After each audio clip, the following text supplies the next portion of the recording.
अस्सलाम वालेकुम। आप सबका वेलकम है मेरे यूट्यूब चैनल हमज़ा ग्राफिक पर। आज का टॉपिक है मेरा सर्कल में इक्वल रोटेशन। तो सर्कल में हम इक्वल रोटेशन कैसे कराएंगे आज हम ये सीखेंगे। मैंने ऑलरेडी दो शेप्स ओपन कर रखी हैं, एक ये और एक ये। तो इसे हमने रोटेट करवाना है, तो वो कैसे करवाएंगे वो सीखेंगे। तो सबसे पहले मैं कंट्रोल ए ऑल सेलेक्ट करके इन शेप्स को सेंटर अलाइन कर लेता हूँ।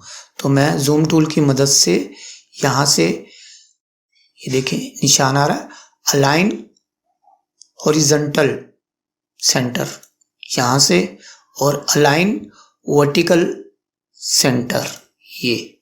इसी तरह से मैं यहाँ से एक लेयर इसको शेप को सिलेक्ट करता हूँ, अलाइन हॉरिजॉन्टल सेंटर और अलाइन वर्टिकल सेंटर।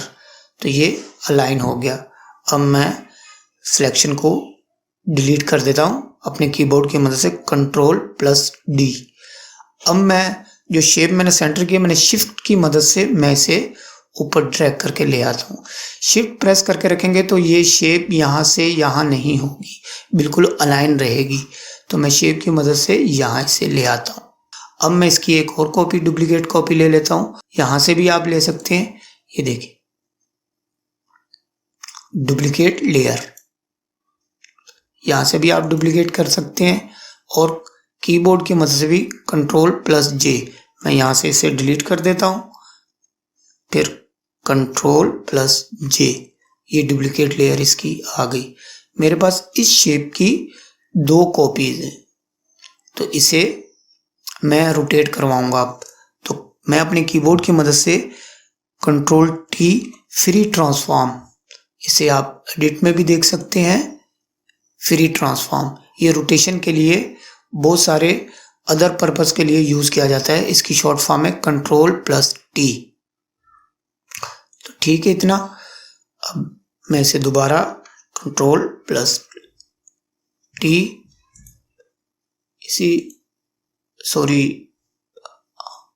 Ctrl+T, और मैं यहां से इसके पिवट पॉइंट को सेंटर अलाइन कर देता हूं।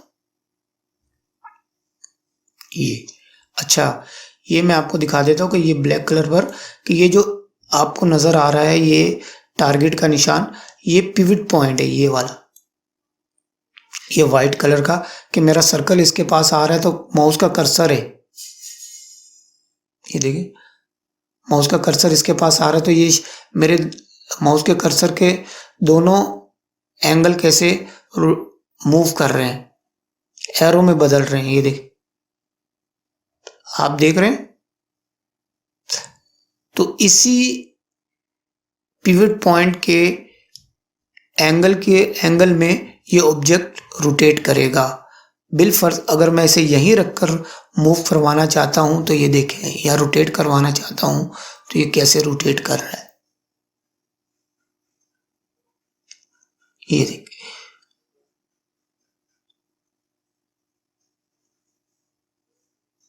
तो मैं इसे खत्म कर देता हूं।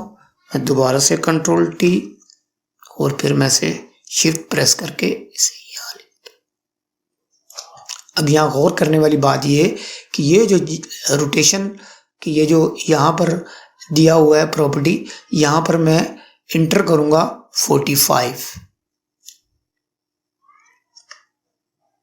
और यहां से मैं ओके प्रेस कर दूंगा।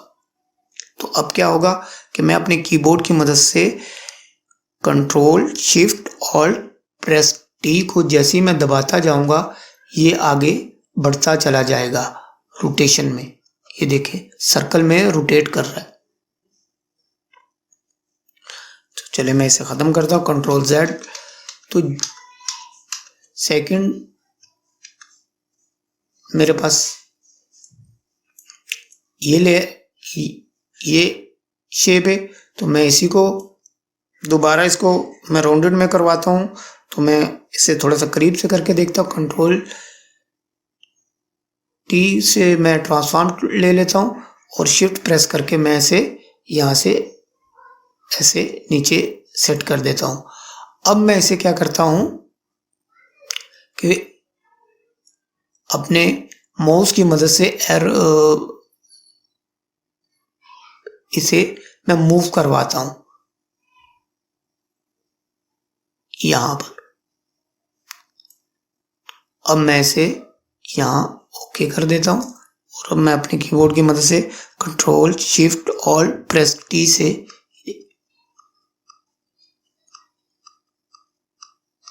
देख रहे हैं ये। अब गौर करने वाली बात ये है कि यहां पर ये प्रॉब्लम कर गया कि यहां पर ये बिल्कुल ओवरलैप या मैच नहीं हुआ है एक दूसरे के साथ, यहां पर डिस्टेंस आ गया। तो इसको कैसे ख़त्म करेंगे कि ये बिल्कुल इक्वल, जैसे यहाँ दिखा रहे हैं बिल्कुल इक्वल आए रोटेशन में, रोटेट करते वक्त ये ऑब्जेक्ट बिल्कुल इक्वल आए।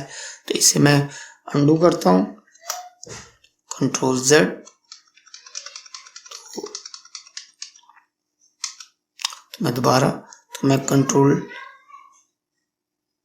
टी प्रेस करते हुए, इसका एक फार्मूला है कि किसी भी राउंडेड या सर्कल का पैरामीटर 316 होता है। तो इसके लिए मैं कैलकुलेटर अपना ओपन कर लेता हूँ, यहाँ से मैं जाता हूँ कैलकुलेटर में, तो मैं ये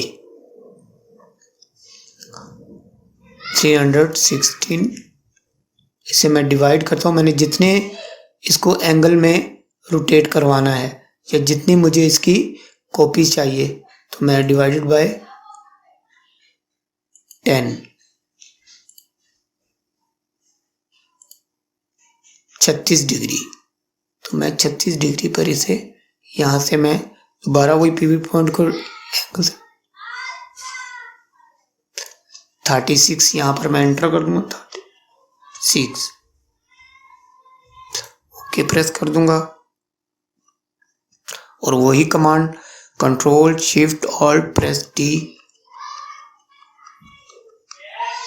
तो ये देख इक्वल आ गया 1 2 3 4 5 6 7 8 9 10। ठीक है, इसे मैं दोबारा, अब मैं करीब से इसे रोटेट करवाऊंगा कि जो डिस्टेंस आ रहा था वो ना आए। तो उसके लिए मुझे क्या करना होगा कि दोबारा अपने कैलकुलेटर में जाना होगा और मैं दोबारा 360 को डिवाइड करवाऊंगा। कितने मैंने 15 या इससे अबव करना है तो उसे बना के देखते हैं। तो मैं 20 पे इसे 80, तो मैं यहाँ 18 पर इसे रोटेट करवाऊंगा। तो मैं इसे इसकी कॉपी ले सिलेक्ट करके लेयर को, तो मैं कंट्रोल प्लस टी, ये अब मैं यहाँ पर 18 इंटर कर देता हूँ, 18। अब ये ओके प्रेस कर देता हूँ। फिर मैं अपने कीबोर्ड की मदद से कंट्रोल शिफ्ट ऑल्ट प्रेस, ये दे, अब ये ओवरलैपिंग पर इक्वल डिवाइड हो रहा है, ये दे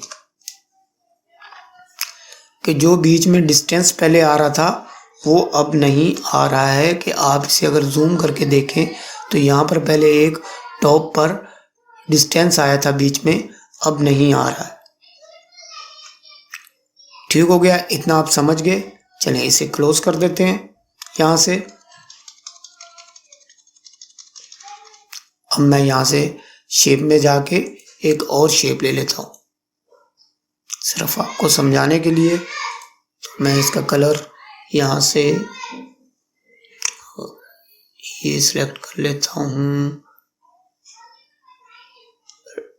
ये कलर ले लेता हूँ। तो मैं ये शिफ्ट की मदद से इसे ड्रैग करता हूँ यहाँ पर। अब ये मेरे पास एक हार्ट शेप आ गई है। अब मैं इसकी एक 4 कॉपी ले लेता हूँ, इसकी 4 लेयर लेता हूँ, कंट्रोल प्लस जे प्लस जे प्लस जे। तो ये मेरे पास 4 कॉपीज आ गई हैं।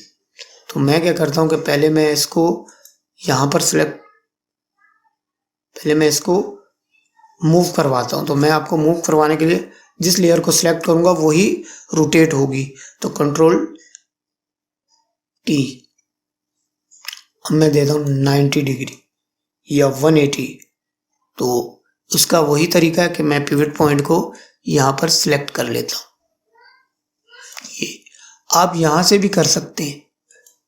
ये देखिए, जहाँ मेरा माउस है ना, ये कॉर्नर पर एक एंगल आ रहा है, आप यहाँ से भी इसे कर सकते हैं। तो मैंने यहाँ इसे सिलेक्ट कर लिया। अब मैं इसी को माउस को क्लिक कर फ्लिप वर्टिकल, ये देखिए ठीक हो गया।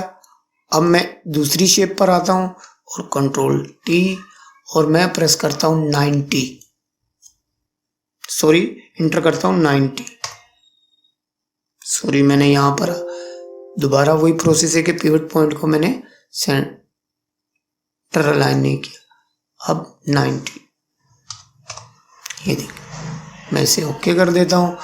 फिर मैं इसी शेप में जाता हूँ, तो मैं इसे यहाँ पर कंट्रोल टी, दोबारा वही प्रोसेस शिफ्ट प्रेस करके करेंगे और -90,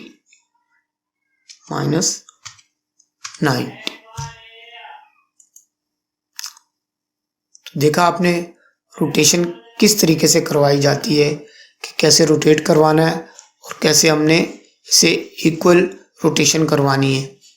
तो आज के लिए इतना काफ़ी। उम्मीद करता हूँ मेरी वीडियो पसंद आएगी। अगर कोई आपको मुश्किल हो या परेशानी हो, कोई भी आपको क्वेश्चन पूछना हो तो मुझे कमेंट्स कर सकते हैं, आप पूछ सकते हैं। अगर कोई कमी हो या कोई ऐसी बात रह गई हो तो प्लीज़ मुझे ज़रूर कंफर्म कीजिएगा। आज के लिए इतना ही काफ़ी। अल्लाह हाफिज़।